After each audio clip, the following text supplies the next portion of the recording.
All right, good evening. The time is 5 p.m. It is September 27th, 2023. This is a special meeting of the Argyle ISD Board of Trustees. At this time, we will determine if a quorum is present. Leona McDade, present. Richie Deffenbaugh, present. Leanne Artho, present. Matt Slayton, present.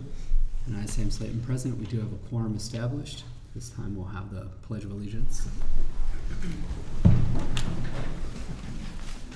I pledge allegiance to the flag of the United States of America and to the republic for which it stands, one nation, under God, indivisible, with liberty and justice for all. Honoring the Texas flag, I pledge allegiance to thee, Texas, one state, under God, one and indivisible. Okay, we'll have a moment of silence, please.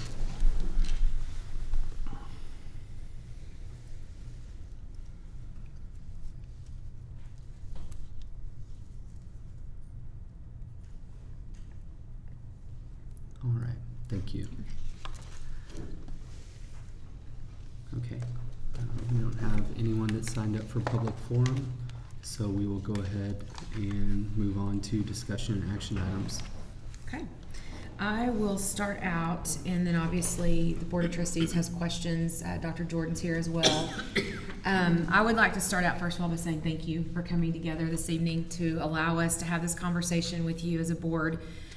We've been talking internally quite a bit about the situation we're in from an A to F accountability system, and we wanted the opportunity tonight to talk about that as well as the recent lawsuits that have been filed.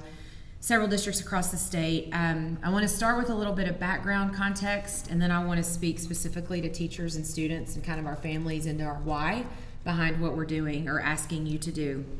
The original lawsuit filed, which you've had access to, outlined kind of the major issues.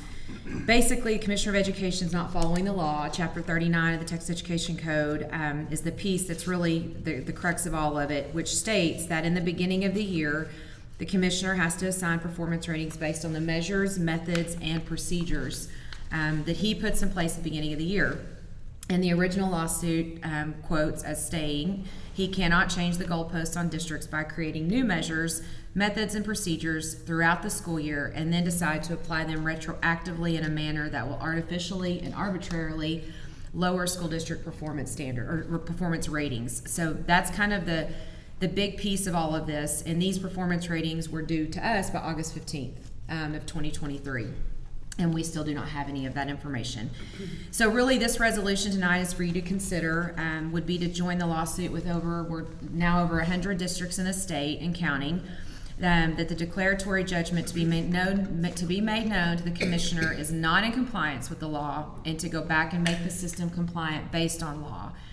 We are seeking the board to consider approving this resolution that will allow us to engage with Thompson & Horton legal firm, which is one of two firms representing districts across the state. We should know before the school year starts how we are being graded this year, and that has not happened. Last spring was a completely new test. It was a new rewrite and a full redesign from the previous versions, to the point that the commissioner at one point last spring said it's so different we should rename it. And you probably know as years have gone on, we've gone from tabs to teams to toss to tax to star, and this is such a different redesign, it probably should have its own name. The remedies that are being sought include just do not retroactively assign ratings, follow the law, and provide clear instruction on how ratings are earned prior to the beginning of the year. Two things I want to point out in regards to the CCMR component, which is probably one of the biggest components that would impact Argyle. So CCMR is your college, career, military readiness, and this fall's ratings are based on students who graduated in 2022. Back in that original class of 2022, to get an A, 60% had to meet a CCMR. Those kids graduated a year and a half ago, and we're now, fast forwarding to now, TEA wants to move that measure to 88%, which would then knock that retroactively to a class of 22, which could retroactively knock a school from an A to a C. This based on students that haven't been here in 18 months. And that's not what actually caused the delay in accountability, but it's an important piece. Where the delay came is because of the growth domain, which is domain 3. 2019, we had regular accountability. 2020, we had none at all because we did not test. 2021 was limited because so many students were still not in school. 2022, scores took a decline pretty much across the state. 2023, full test redesign and a pretty large growth that now TEA is calling an anomaly across the state. And so when TEA starts talking about averaging cut scores and schools that improved with performance would end up dropping letter grades, that's when our red flags began to go up and people started asking questions and becoming very concerned. There's so much focus on domain 3, which is closing the gaps, that some of our most vulnerable students will count 2 or 3 times because that's the way they've got domain 3 set up. And just to add to that, on February 28th, 2023, during the House Public Ed Committee, Commissioner Morath said, and I quote, if you set cut scores higher, all things equal, ratings will go down. So that's been the intention all along, is to put us in a position that way. So that gives some historical context I wanted to be clear about with all of you. But I think at this point, I want to take just a moment to speak directly to our teachers and our students as to why we're passionate about this. Public ed's been in and out of accountability systems for as long as we can all remember. We've had some sort of accountability. Accountability is good. We want accountability. That is not the point and why we're here tonight. It's not meant to be divisive. It's not meant to be confrontational. It's not meant for any of that. And that's where we are as a public ed system right now.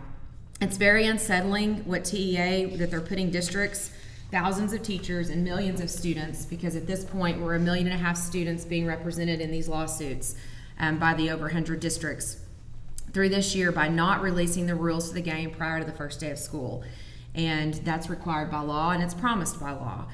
Our teachers and students have worked incredibly hard to overcome any learning loss from the pandemic, and our teachers have remained steadfast to intervention groups. Just in the short amount of time I've been here, what I've seen in our classrooms is a testament to what our teachers have done in this district, and our principals have been leading at the campuses to ensure learning growth and progress has been made during all of this time.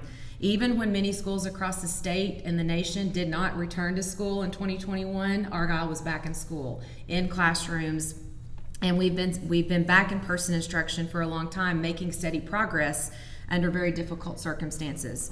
We face a time when the message from the state agency is that those efforts are just not being recognized. It's disheartening for our teachers that are pouring so much time and energy into their classrooms for an accountability system that has yet to have the rules described to us. And the welfare of our students, teachers, and community is paramount, and we value being held accountable. I want to reiterate that. Accountability is good. We just want it to be fair. And public education in Texas has seen a history of unpredictable shifts in accountability. I fully embrace our teachers and our students, and they are more than a test score, and we are working this year on developing community-based accountability measures, more so than just what a test score is going to provide.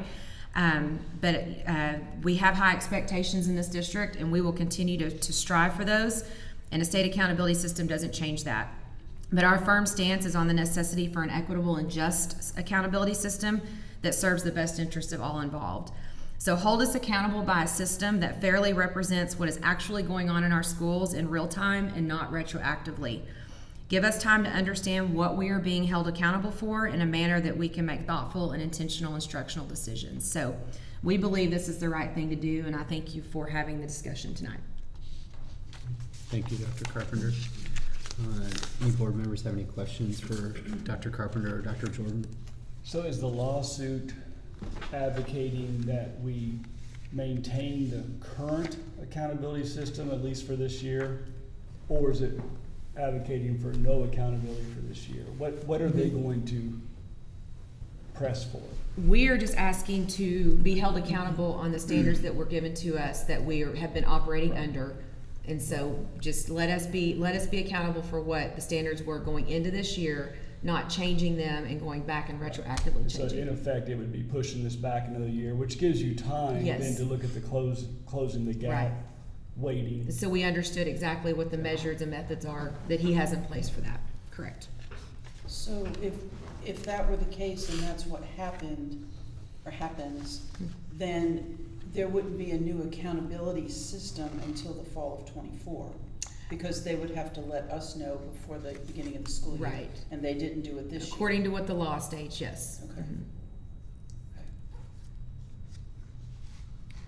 Any other questions? Okay, Mr. Matthew Slayton, if you'd like to read the resolution, please.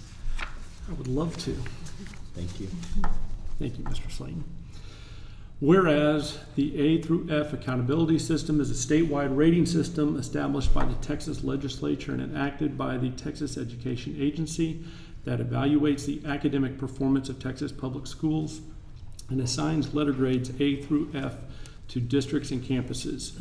Whereas the commissioner of the Texas Education Agency has substantially changed the accountability rating system in a manner that will impact every school district and campus in the state, meaning that the ratings expected to be issued in fall 2023 for the 2022-2023 school year will be based on a different set of rules than previous A through F ratings, and making it impossible to compare the ratings issued by TEA in 2022 and 2023 side by side.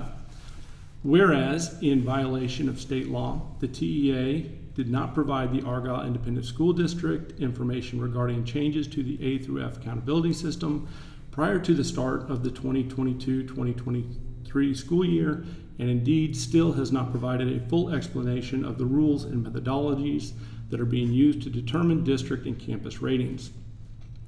Whereas the Argyle Independent School District's Board of Trustees understands that certain school districts throughout the state have filed a lawsuit against the TEA to challenge the lack of transparency in the criteria used as part of the A through F accountability system and to prohibit the TEA from issuing performance ratings for the 2022-2023 school year that are based on the measures, methods, and procedures that were not provided to school districts prior to the start of the 2022-2023 school year in violation of state law.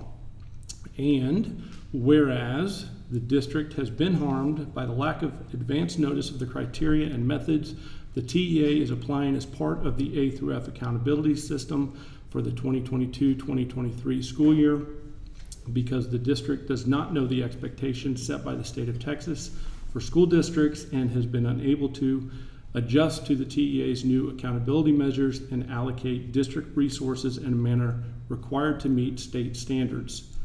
Now, therefore, be it resolved that 1. Argyle ISD Board authorizes the district superintendent to take the necessary steps to join the litigation against the TEA as an intervener to challenge the commissioner of the Texas Education Agency's failure to provide the district advance notice of the accountability performance measures, methods, and procedures that are being applied as part of the A through F accountability system for the 2022-2023 school year before the start of that school year in violation of state law. 2, the board authorizes the district superintendent to engage with legal counsel from Thompson and Horton to represent the district in the lawsuit against the commissioner of the Texas Education Agency. 3, the Argyle ISD Board urges the commissioner to comply with state law and issue ratings for the 2022-23 and 2023-24 school years utilizing the existing measures, methods, procedures of which school districts had notice in accordance with state law. Thank you, Mr. Slate. All right. I will entertain a motion to approve the resolution authorizing the Argyle ISD to join litigation against Texas Education Agency challenging lack of transparency in calculation of school districts' accountability ratings. So moved. Mr. Deffenbaugh, motion to approve. Do I have a second? Second. Mrs. Leanne Artho with a second. Any further discussion or questions? All in favor say aye. Aye. Any opposed? All right, thank you. Motion passes unanimously 5-0. All right, the time is 5:14 p.m. We are adjourned.